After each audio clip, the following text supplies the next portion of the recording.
Treaty by treaty, the United States reached across the American continent, often subjecting moral principles and native wishes to a voracious drive for land.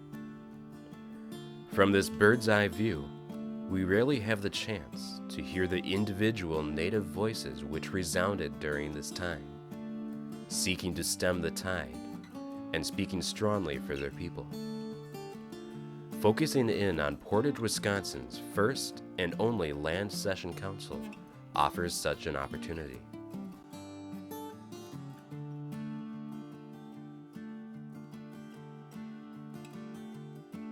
October 12th through 15th, 1836.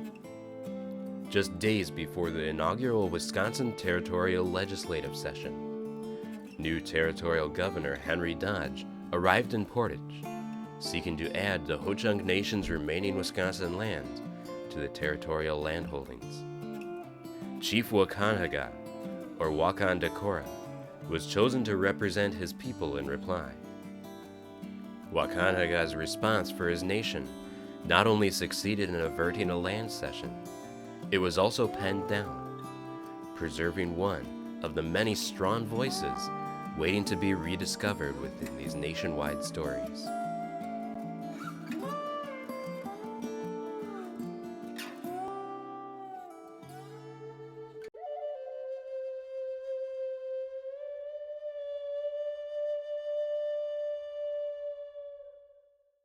Your great father, the President of the United States, wishes to provide you a country west of the Mississippi and south of the Missouri rivers, where you will not be disturbed by the whites.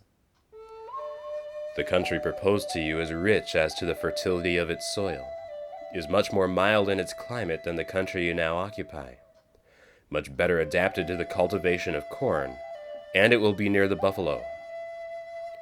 You will be located near your red brethren who are peaceably disposed, and you will also be under the immediate protection of your great father, the President of the United States, who will keep mounted troops ranging the country. I propose to you to purchase the country you now occupy, and your removal south of the Missouri River.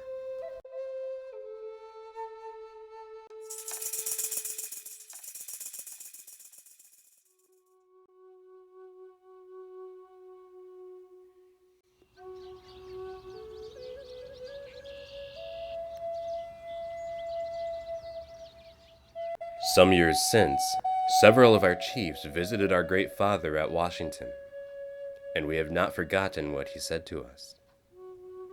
Our great father, the President, told us that what he said was true. We know what he has said to us before, and I hope our great father has but one word.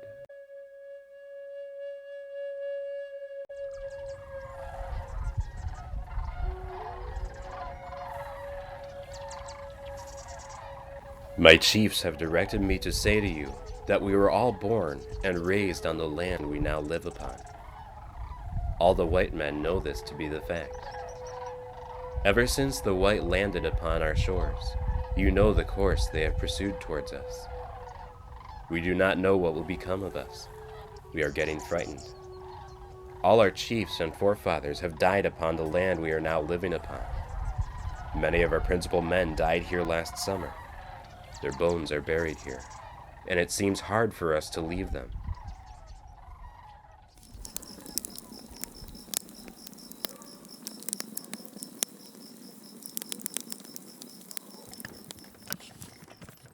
Several of our chiefs went to see our great father.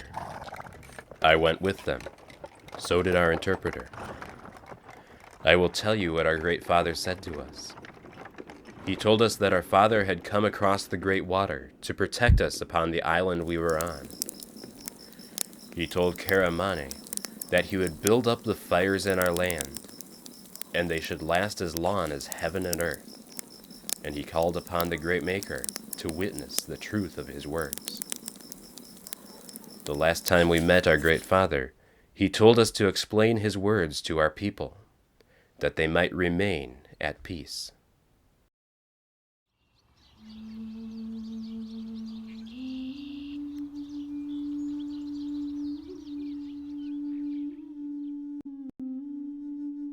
Our great father knows very well the boundary he had given us. He wished us to let him have this piece of land to keep peace between us and the whites. But it seems the farther we go, the worse we are off. The whites keep following us up. The tract of land we let him have last, if he had paid us the full value of, would have taken him a long time to have paid for it. That you know yourself.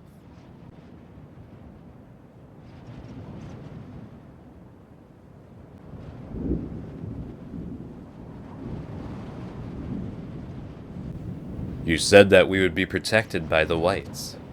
This has been promised to us before, but it has never been fulfilled. What I am about to say is in reply to you, Father. We cannot conclude to go across the Missouri River. The blood has not been washed off me yet. My brothers have bloodied me all over, and it will be still worse if we go across the Missouri.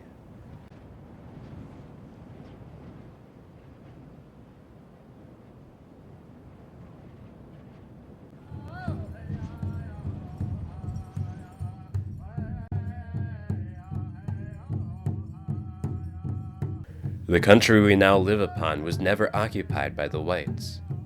They cannot say that they have a right to it. They were obliged to cross the great water before they could reach our country.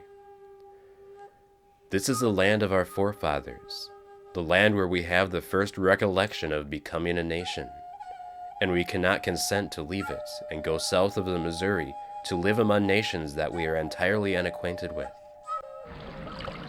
The first white people that came among us were French, and they only came to buy furs. Next we had the English. They done the same.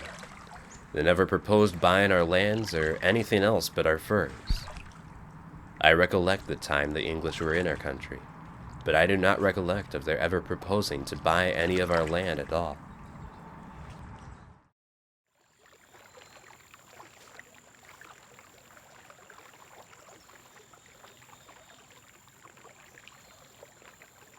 We have met here for several days and have not done much.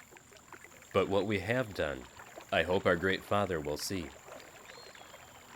He told us we might live upon our own land, raise our children, and become a nation once more.